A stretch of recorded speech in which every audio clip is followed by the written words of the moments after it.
Dice, vi volar por medio del cielo a otro ángel que tenía el evangelio eterno para predicarlo a los moradores de la tierra, a toda nación, tribu, lengua, pueblo, diciendo a gran voz, temed a Dios y dadle gloria, porque la hora de su juicio ha llegado, y adorad a aquel que hizo los cielos, la tierra, el mar y las fuentes de las aguas.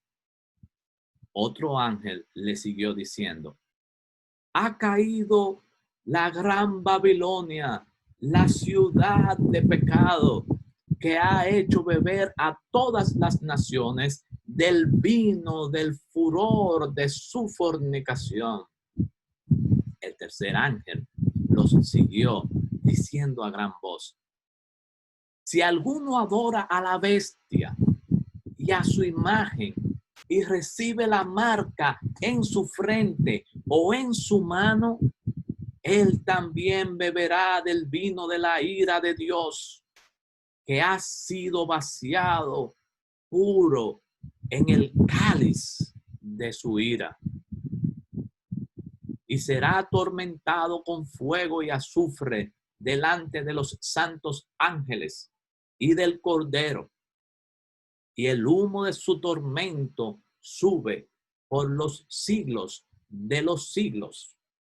Y no tienen reposo de día ni de noche los que adoran a la bestia y a su imagen, ni nadie que reciba la marca de su nombre. Aleluya. Vamos a dejarlo ahí porque vamos a limitar estos versos y vamos a hacer algunos resúmenes de la enseñanza del día de hoy. Pero mientras tanto, me gustaría que oremos juntos. Oremos por nuestros corazones. Cuando nosotros, dice un refrán que cuando tú ves la barba del vecino arder, pon la tuya en remojo. Y es así como me siento. Me siento como, wow, viene la ira de Dios sobre el mundo. Te va a destruir todo por la maldad del mundo. Y nosotros, ¿qué pasará con nosotros? Nosotros estamos salvos o no estamos salvos, saldremos o no saldremos. El Señor derramará su ira sobre nosotros o no la derramará. ¿Qué pasará con cada uno de nosotros? Todo esto nos hace evaluar nuestras vidas y nuestros corazones, cómo nosotros estamos delante de Dios. Así es que oremos por nuestras vidas. Señor Dios, gracias te damos. Nuestros corazones en verdad tiemblan ante estas palabras. Esta palabra dice, temed a Dios y dadle gloria. Temed, que estas palabras de hoy, Señor, nos lleven a un temor hacia ti, que nos lleve a darte gloria a ti, Señor. Por favor, ayúdanos, Señor. Bendícenos, fortalécenos, aclara nuestras mentes, nuestros corazones, nuestras vidas. Concéntranos, Señor, en ti. Atráenos a ti urgentemente en el nombre poderoso de Jesús. Amén. La ira de Dios, hermanos, indica que el Señor aborrece todo tipo de pecado. Nosotros vamos a ver ya al final del capítulo 14, donde hay ángeles preparando el escenario para el juicio final, para derramar la ira de Dios sobre este lugar, y tienen que pasar cosas para que la ira de Dios sea derramada. También nosotros vamos a ver el capítulo 15, donde hay 7 ángeles. Y en el capítulo 16 también van a tener esos 7 ángeles 7 copas. Y esas 7 copas están llenas del vino para derramar la ira de Dios también. Y este ánimo y esto de hablar de la ira de Dios y de su juicio y de rayos y centellas nos ponen a pensar a nosotros, y Dios no es un Dios de amor. Y nosotros no vemos a Dios pintado como el ejemplo de amor Bueno, es que para eso vino el Señor Jesús. El Señor vino para mostrar el amor del Padre. Dios es un Dios de amor y su bondad no quita de que Él también es un Dios justo y un Dios que se aira por el pecado, porque Dios sea un Dios bondadoso y Dios sea un Dios de amor, eso no quita de que Él se aire por el mal, porque también Él es un Dios santo. Hemos conocido en el Evangelio que dice, porque de tal manera amó Dios al mundo, que ha dado a su Hijo unigénito, para que todo aquel que en él cree no se pierda, mas tenga vida eterna. Bien, el Señor vino a mostrar su amor. Sin embargo, también el Evangelio no estaría completo si no se dijera que también el Señor vino a sostener la ira de Dios, a cargar con el peso de la ira de Dios por nuestros pecados para salvar a la humanidad. Dios también es un Dios de ira. Y en su composición, en sus atributos, Él es completamente amor y Él es completamente justo. El versículo 18 de Romanos 1 dice, porque la ira de Dios se revela desde el cielo contra toda impiedad e injusticia de los hombres que detienen con injusticia la verdad. Entonces, hay dos causas por la cual el Señor Jesús vino al mundo. Él vino por amor y también vino para sostener la ira de Dios. Jesús es quien cubre la ira de Dios al pecador que se arrepiente. De hecho, su ira, la ira de Dios contra Jesús es un acto de amor. Es un acto de amor por nosotros, los que creemos en el Señor. Así lo dice Jonathan Jerez. Escuche su testimonio. Dice, sin esperanza me encontraba yo, muerto y perdido en mi transgresión. Hijo de ira, enemigo de Dios, mi corazón tu gloria rechazó. Endurecido por mi rebelión, esclavo del pecado era mi condición. Ira de usted, hermano, ¿cómo era? Sin embargo, escuche lo que sigue en su testimonio, ese pero, ese más que es tan importante. Más Dios muestra su amor para mí en que envió a su Hijo a morir en la cruz. Su sangre limpió mi maldad, mas Dios, repite la canción, muestra su amor para mí en que envió a su Hijo a morir en la cruz y la ira de Dios cubrió tomando mi lugar. Y por eso es que aquí se llama alabar al Señor, temed a Dios y dadle gloria. ¿Por qué? Porque sus juicios han llegado. Justos y verdaderos son sus caminos, Rey de los santos. ¿Quién no te temerá, oh Señor? ¿Y quién no glorificará tu nombre? Pues solo tú eres santo. Aleluya. Y nosotros estamos lejos de la santidad de Dios, lejos de ser ese que puede ser justificado. Sin embargo, el Señor Jesús, que fue santo, fue el Cordero de Dios que vino a morir en la cruz por nuestros pecados. Por eso dice ahí que Él envió a su Hijo a morir en la cruz y la ira de Dios propició tomando mi lugar. En las tinieblas, termina diciendo, en las tinieblas ciego anduve yo, en mi oscuridad, rumbo a la destrucción, lejos de Cristo, separado de Dios. Y si tú estás así, hermano, déjame decirte que si tú crees en el Señor Jesucristo, Dios está mostrando su amor para ti en que dio a su Hijo para morir en la cruz y su sangre bendita puede limpiar toda tu maldad. Así es que podemos nosotros confiar en el Señor. El Señor no vino a juzgar al mundo. Él volverá como hijo de hombre a derramar su ira, a poner la justicia de Dios sobre el pecado, todo en orden aquí en algún momento. ¿Y por qué nada de esto ha pasado en este momento? Muchas personas dicen que estamos en un periodo de gracia, muchas personas dicen que estamos en un momento donde ya el Dios del Antiguo Testamento se ha opacado, se ha dormido. Hermano, no, esto no es así. La ira de Dios se revela, dice la palabra de Dios. Y eso de que se revele la ira de Dios y que su justicia se va a poner en orden, esto se dijo cuando Jesús vino aquí al mundo.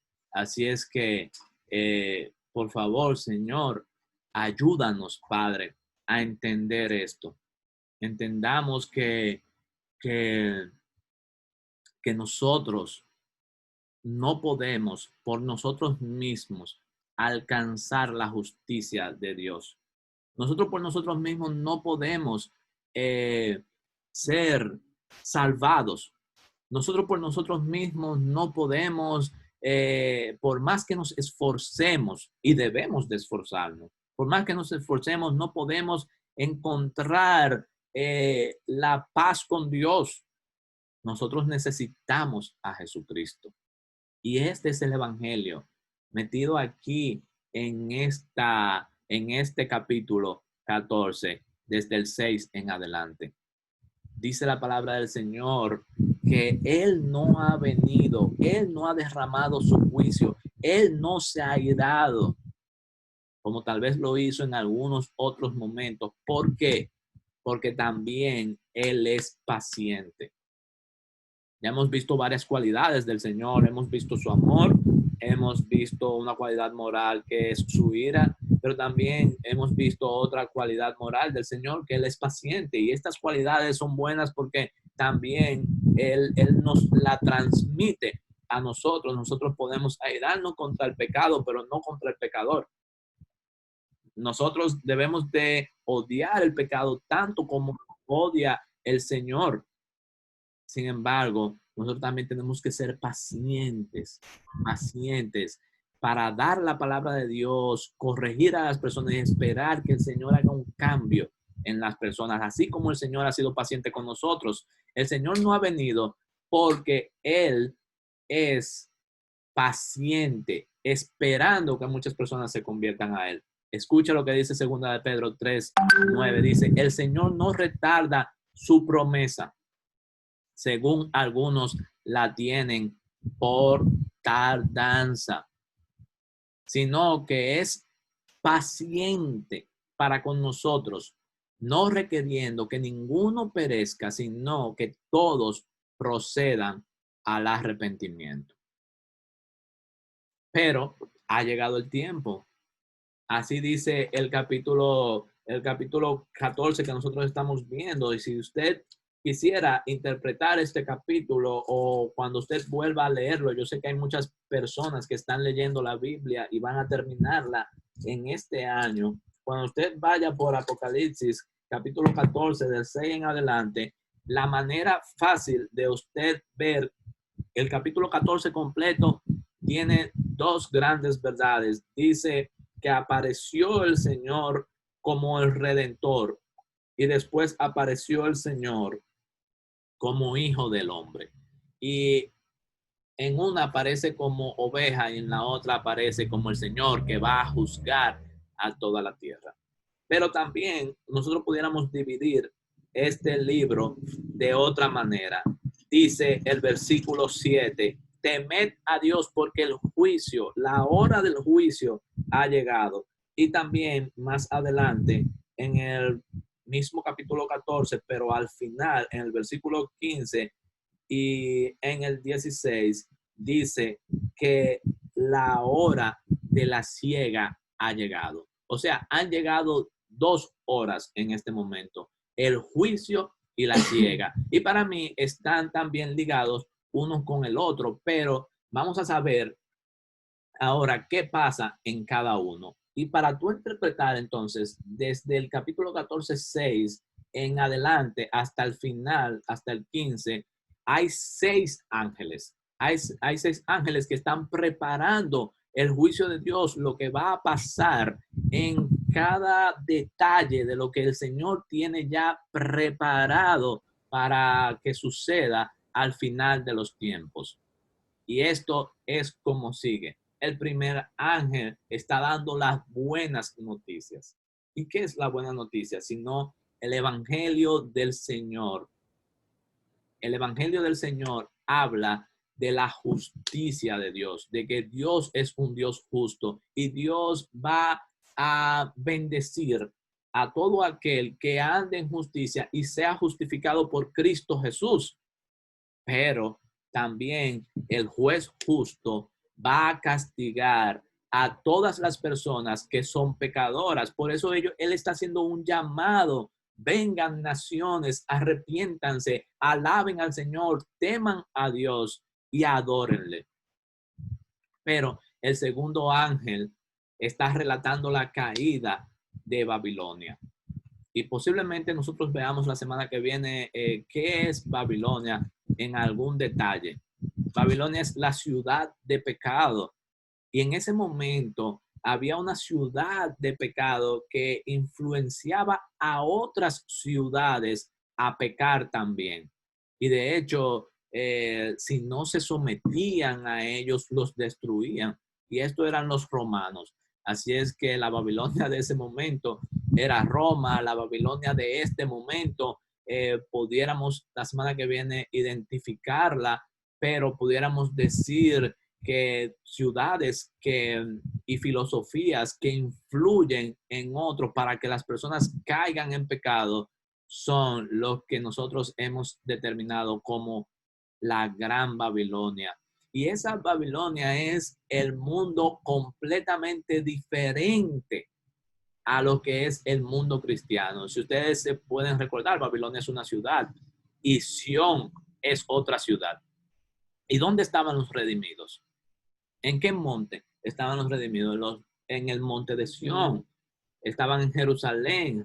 Los redimidos estaban en Jerusalén. Y esto lo que significa, porque esta carta ni siquiera fue escrita ahí, Apocalipsis ni siquiera fue escrito necesariamente para los hermanos de Jerusalén, sino para los hermanos en todo el mundo. O sea, no es que la visión dice que en Jerusalén es que va a pasar algo. Lo que dice la visión es que Jerusalén es la ciudad donde viven las personas que son creyentes. Hay 2 tipos de ciudad. La ciudad de pecado y la ciudad de los creyentes. Nosotros tenemos que vivir en el reino del Señor. Día tras día, en lo que hacemos, en lo que comemos, en lo que respiramos, en lo que trabajamos, todo lo que nosotros hacemos tiene que dar gloria a Dios. ¿Por qué? Porque nosotros vivimos para la gloria de Dios y nosotros hemos sido salvados, justificados, santificados y redimidos y tenemos que vivir según lo que nosotros somos, como es esa canción. No podemos olvidarnos de lo que nosotros somos, no podemos, todo lo que el Señor dice de nosotros y lo que nosotros es cierto y es verdad. Y por eso tenemos que creerlo y caminar según lo que nosotros creemos. Ahora, el que vive en Babilonia vive atraído por las cosas de Babilonia. Vive atraído por las cosas de pecado. Y eso lo podemos ver más adelante. Sin embargo, eso es el versículo 8. Sin embargo, los versículos adelante dice que hay un tercer ángel que advierte que los malos que los malos tomarán de la ira de Dios. Los malos tomarán de la ira de Dios. Hay muchas personas que andan por ahí, me dan mucha pena, mucha lástima, diciendo que no se van a poner una vacuna, que ahí le van a insertar el chip y el 666 y todo lo demás. Cuando, en cuanto a medicina, de verdad, no lo sé. Pero en cuanto a la ideología cristiana que hay del ponerse el chip y de sellarse, etcétera, etcétera, muchas personas andan huyendo a que lo sellen, a que le den un carnet con un chip y todo eso, andan huyéndole a eso. Sin embargo, no le andan huyendo a la pornografía. No le andan huyendo a los vicios, al querer coger las cosas, a asumir el pecado que ofrece la Babilonia de este mundo y de este tiempo. O sea, nosotros le andamos huyendo y con un temor a que si nos van a poner el chip. Sin embargo, ya el chip está disponible ahí en Netflix, está disponible en cualquier lugar y en las discotecas y en cualquier sitio de este mundo. Porque es una filosofía de pecado. Es una filosofía de pecado que realmente está ahora mismo dañando el mundo. Eso quiere decir, mi hermano, que esto de sello no es realmente, esto de sello es vivir en el pecado. Cuando tú eres sellado en la mano y en la frente, es porque tú piensas como Satanás, es porque tú actúas como Satanás. Eso es lo que significa ser sellado. Y muchas veces nosotros como creyentes nos pasa como el salmista, que nosotros admiramos a las personas que están selladas con el sello de Satanás. Nosotros lo admiramos. ¿Por qué nosotros lo admiramos? Porque nosotros decimos, wow, qué bien le está yendo a este que está haciendo el mal. Uh-huh. Y hoy en día los reggaetoneros, hoy en día las personas que venden droga, son figuras públicas. Son figuras donde las mujeres le llueven, donde los empresarios le caen atrás, donde los militares les sirven. ¿Y quién no quisiera estar así? Pero son bestias. Son bestias. Lo que dice aquí la palabra del Señor, que sale la bestia y que son compañeros de Satanás, esas personas tienen eso, están dominados por esa bestia. Y lo que ellos hablan, la filosofía que ellos tienen, eso es realmente pecado. Y es para sellar, para dejar a uno preso en ese mundo. Y muy difícil que una persona, estaba leyendo en Coalición por el Evangelio, en los efectos del pecado, la mancha del pecado, la acción de mantenerse en pecado, cómo eso debilita la relación con Dios, cómo nos mantiene tan alejados del Señor. Por eso el Salmo 37 existe: no te impacientes a causa de los malignos y no tengas envidia de los que hacen iniquidad, porque como hierba serán pronto cortados. Uh-huh. Y eso es lo que estamos viendo en este capítulo. Se está preparando todo el escenario. Los ángeles están preparando el escenario para quemar la hierba. Y eso lo vamos a ver ahí más adelante. Se va a cosechar, hay un problema ahora mismo, están creciendo las hierbas, está creciendo la cosecha también. Ambas cosas están creciendo juntas, sin embargo, el trigo, la cizaña están creciendo juntos, sin embargo, el Señor va a venir y los ángeles mismos que se están preparando para la ira de Dios van a cosechar y van a sacar una y la otra. No nos corresponde a nosotros hacerlo, a nosotros nos corresponde dar el evangelio del Señor, sanar con el evangelio del Señor, y que el Señor es que va a hacer la transformación a quien Él quiera y como Él quiera y cuando Él quiera. Mientras tanto nosotros confiemos en el Señor. Mientras tanto nosotros hagamos el bien. Uh-huh. Dice la palabra del Señor: confía en Jehová y haz el bien y habitarás en la tierra y te apacentarás de la verdad. Deleítate a sí mismo en el Señor y Él te concederá todas las peticiones de tu corazón. Encomienda al Señor tu camino, confía en Él y Él hará. Él exhibirá tu justicia como la luz y tu derecho como el mediodía. Guarda silencio ante el Señor y espera en Él. No te alteres con motivo del que prospera en su camino. No tengas envidia del que hace iniquidad, porque por el hombre que hace maldades, Mientras tanto, tú que eres creyente, deja la ira, desecha el enojo, no te excites de manera alguna a hacer lo malo. Porque los malignos serán destruidos. Pero los que esperan en el Señor, ¿qué harán? Heredarán la tierra. Aleluya. Pero los mansos heredarán la Aleluya, tierra gloria a Dios. y se recrearán con abundancia de paz. Amén. Mientras tanto, el impío maquina contra el justo y cruje sus dientes contra los que esperan en el Señor.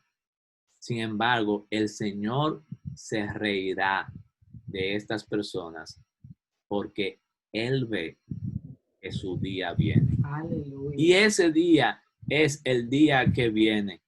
Estas personas serán atormentadas 24/7. Estas personas no tendrán reposo ni un minuto. Así es que, mi hermano, no envidies la vida del malo. Vive la vida de santidad que el Señor te ha llamado a vivir. El cuarto y el quinto ángel que están ahí en los versos 14 al 16 y 16 al 18, ellos van a cegar la tierra. Cegar es cosechar.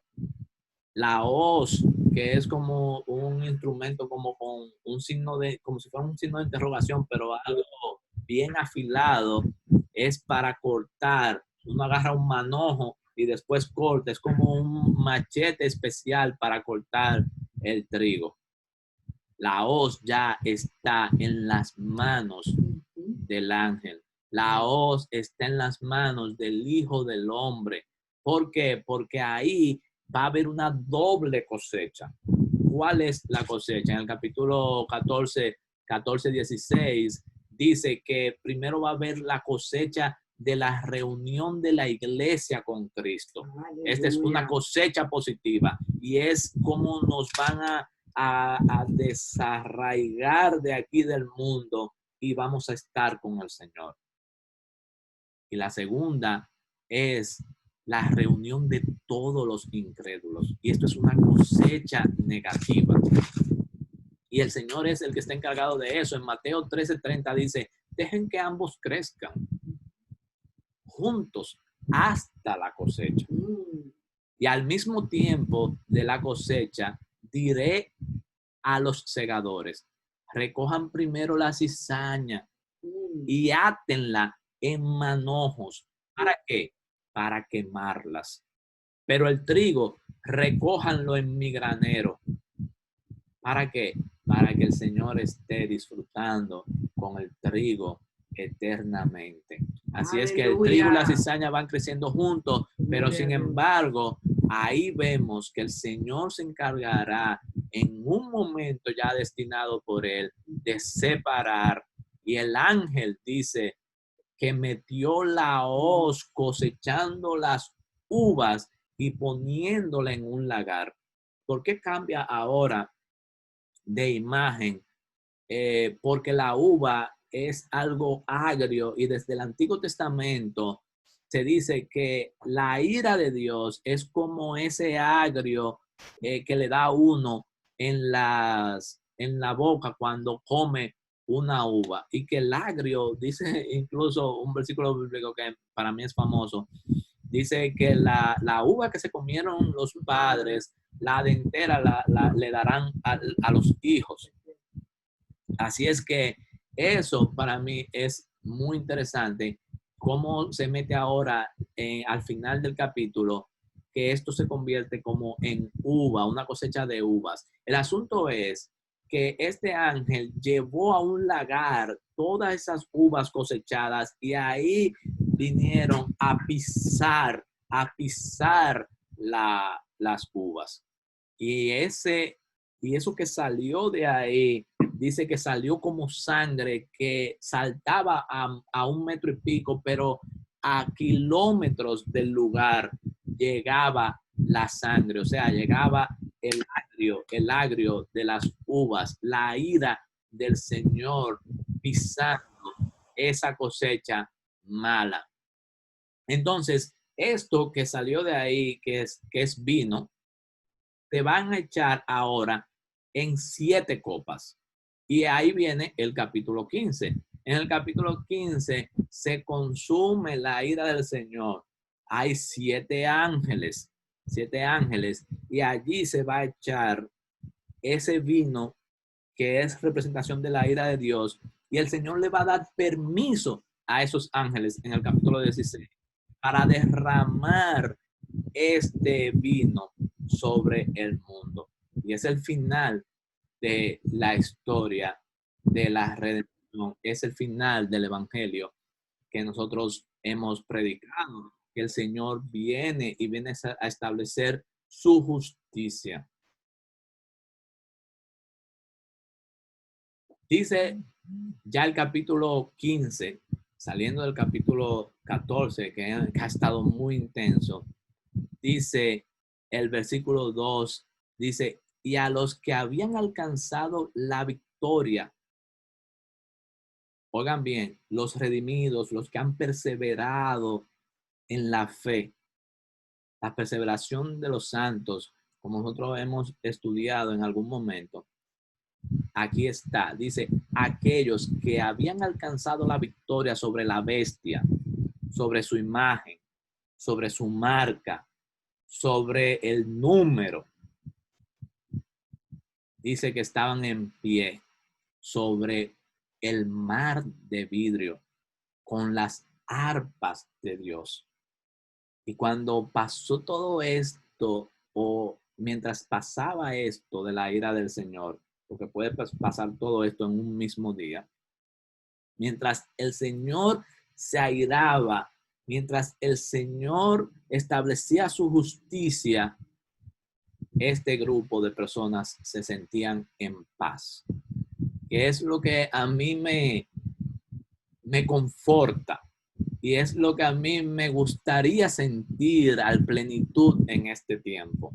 Que a pesar de las situaciones que están pasando, que a pesar de la ira del Señor derramándose sobre esta tierra, uno sienta paz con Dios y decir, Señor, este mundo merece que tu ira sea derramada para que se acabe el mal entre nosotros.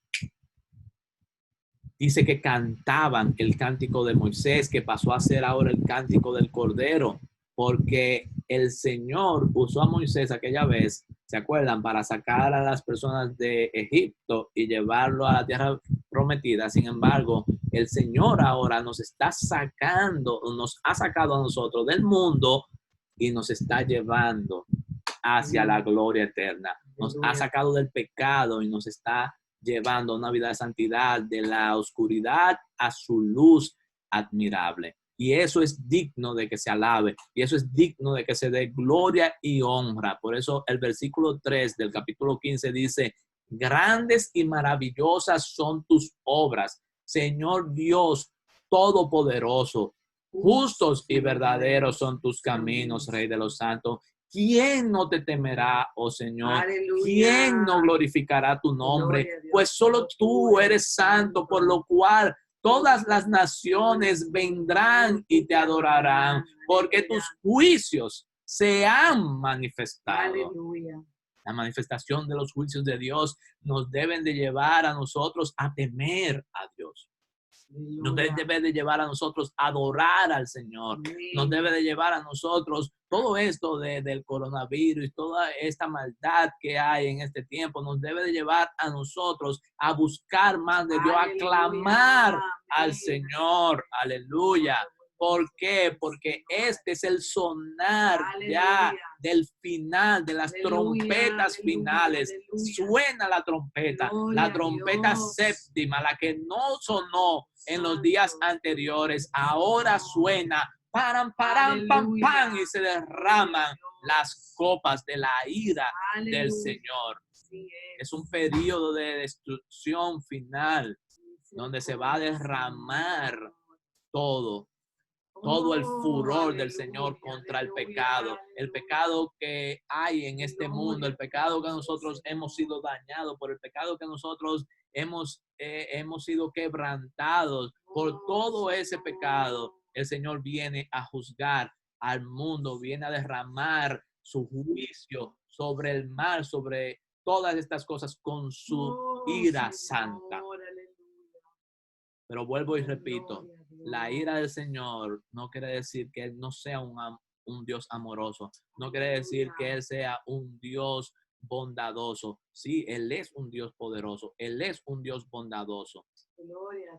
Y Él dio a su Hijo a morir en la cruz del Calvario para que nosotros seamos cubiertos de esa ira. Y por eso es que estas personas ahí están cubiertos de esta ira. Y en el capítulo 17 se está derramando ya la copa, las copas, una tras otra, se van derramando según la orden del Señor para que la ira de Dios se derrame sobre el pecado. Alguien tiene que pagar por el pecado. O pagas tú o paga Jesús.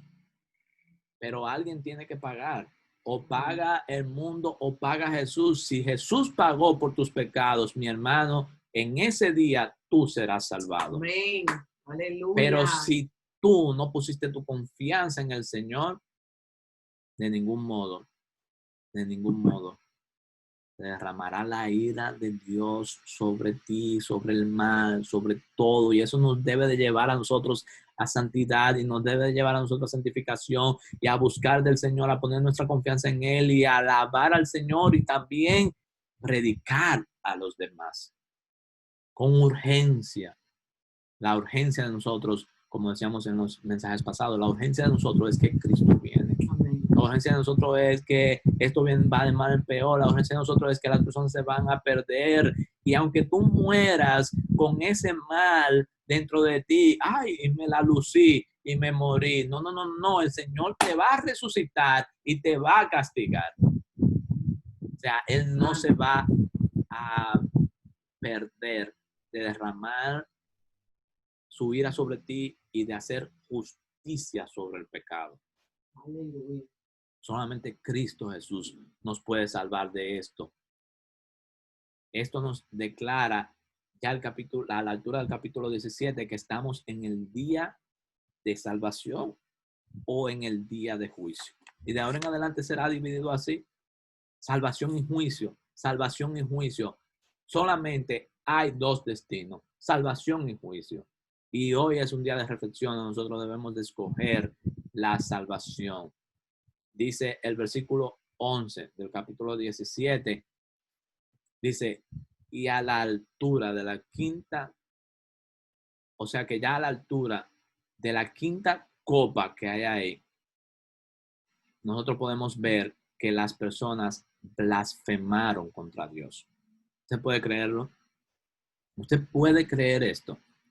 Todavía ha pasado la primera copa, segunda, tercera, cuarta, y a la quinta copa. En el versículo 11 dice que las personas todavía blasfemaron contra Dios y no se arrepintieron de sus obras.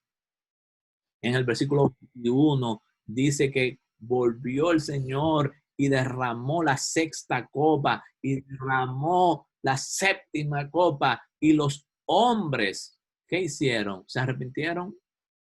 Blasfemaron contra Dios.